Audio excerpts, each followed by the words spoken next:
आज का मौजू है खत के एज्जा। खत के एज्जा, खत के बिल उमूम, बिल उमूम ये एज्जा है।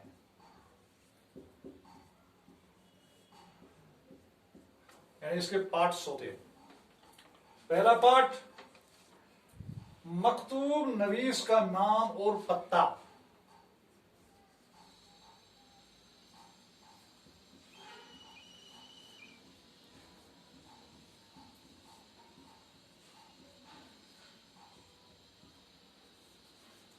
मकतूब नवीस का नाम और पता। आपको मालूम है कि खत के इब्तिदा में मकतूब नवीस अपना नाम और अपना पता इस्तेमाल करना है। यानी खत के इब्तिदा में मकतूब नवीस अपना नाम और अपना पता दर्ज करना लाजमी समझें। तो ये पहला एज्जा है किसका? खत का। दूसरा जो है वह है तारीख तारीर। जिस दिन, जिस रोज ये खत लिख रहा है, वो तारीख जो है, जो ये पता लिख रहा है, उसके नीचे इसको दर्ज करना है। तो इसको हम कहेंगे तारीख तहरीर। तीसरा कॉन्स्टिट्यूएंट जो है इसका एज्जा, वो है निशानी मजारिया।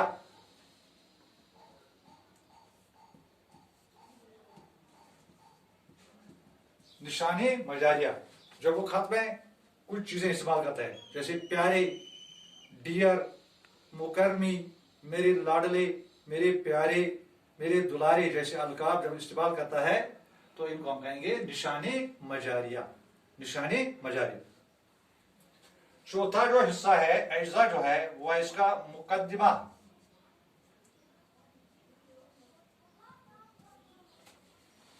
मुकद्दिमा जिसको हम कहते हैं सब्जेक्ट।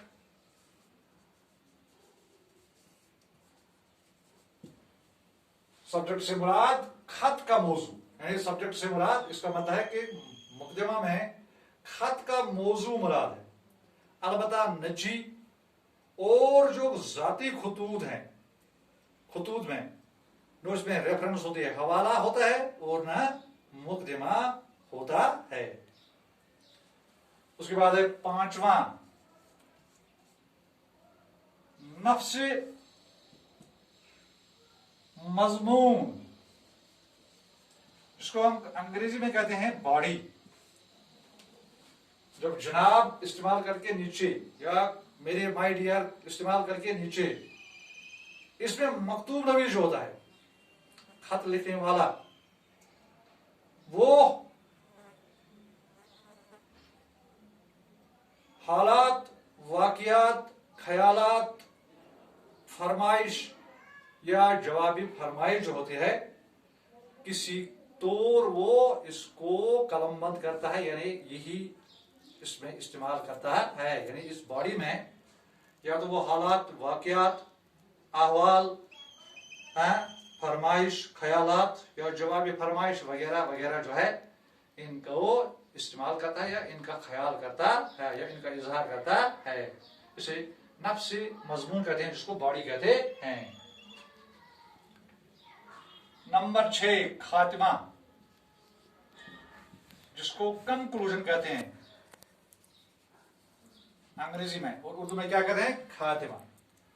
इसमें मकतूब नवीस यानी खत लिखने वाला, चिट्ठी लिखने वाला, इबारत मुकम्मल करके इख्तितामी कलिमात इस्तेमाल करता है, जैसे खुदा हाफिज, फकत,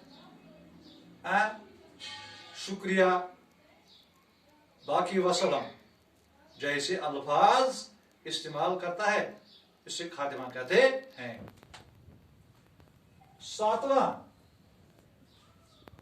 सातवां जो है वो है मकतूब नवीस के दस्तखत।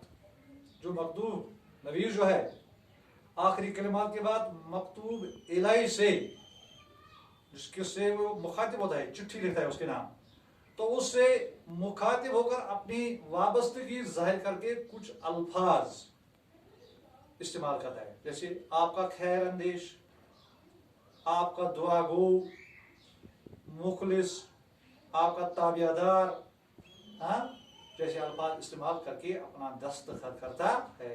तो इसको हम कहेंगे मकतूब नवीस के दस्तखत। फिर उसके बाद मकतूब इलाही, जिसके नाम चिट्ठी लिखते हैं, का नाम और पता, नाम और पता, पता एड्रेस उसको कहते हैं। खत के इख्तिताम पर मकतूब इलाही का नाम मॉडर्न ट्रेंड के मुताबिक, और पता जो होता है वो दाएं जानिब लिखा जाता है, उर्दू में दाएं जानिब।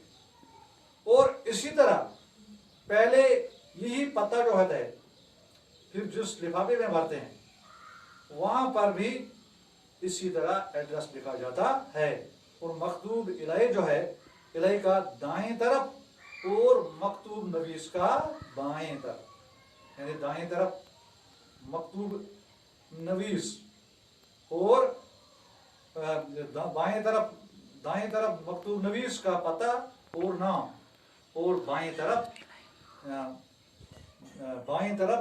मकतूब, दाएं तरफ मकतूब इलाही का नाम और पता, और बाएं तरफ मकतूब नवीस का पता।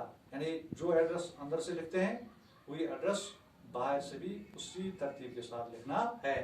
तो ये थे खत के एज्जा, खत के बिलूम ये एज्जा है, मकतूब नवीस का नाम और पता, तारीख तारीख, निशान मजारिया, मुकदमा, नफ्स मजमून, खातिमा, मकतूब इलाही का नाम और पता। 7 जो हैं, ये इससे ज्यादा भी हो सकते हैं, लेकिन खत के बिल उमूम ये 7 ही इस्तेमाल किए जाते हैं।